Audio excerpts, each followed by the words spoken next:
The first of the 30s. What were they like for those who were, in a manner of speaking, so new themselves? The young, the up-and-coming, the students, those of school-leaving age. Teddy boys? Hardly. The world might be a mite uncertain, but it didn't make them lawbreakers. Unruly? Well, it depends what you mean by unruly.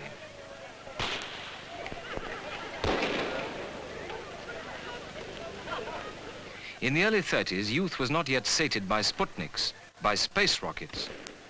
But did that make the world any the less wonderful?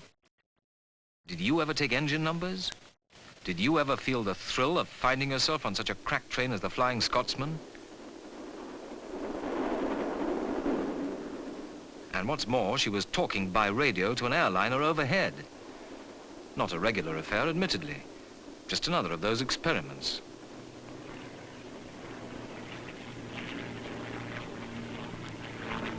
Crude, maybe, but what it promised.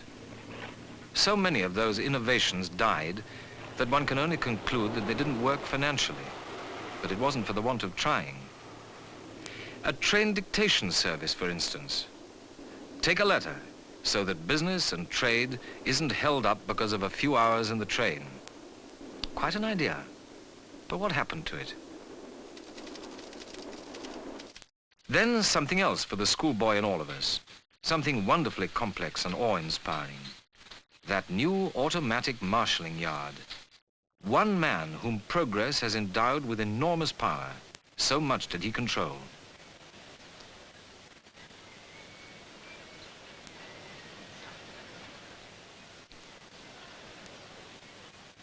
The goods traffic of a nation being pushed and shunted about by the touch of a finger.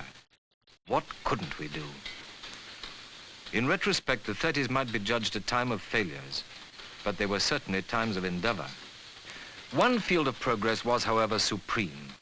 What boy could not be thrilled by aeroplanes, even when they were still of wood and wire? The air was limitless, and so the air could promise anything. But with the progress, dreadfully sobering failures. An airship named the R-101, a ship carrying with her a nation's aeronautic future.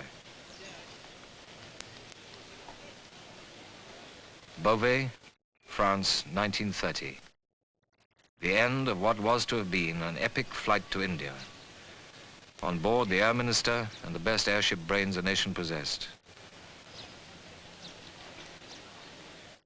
Only a few, lucky enough to be in a gondola torn off by a tree, escaped. In the early hours of that historic Sunday morning, the fate of the R-101 was a story that few believed. But there, in a field at Beauvais, was the dreadful proof.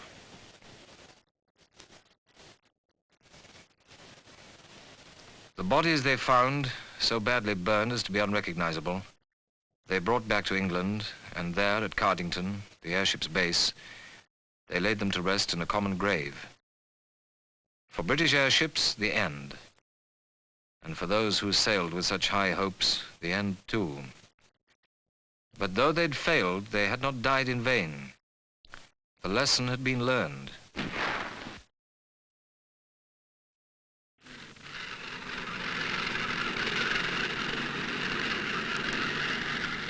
For whatever had happened to the R-101, the air was still full of the powerful roar of engines, still full of limitless promise.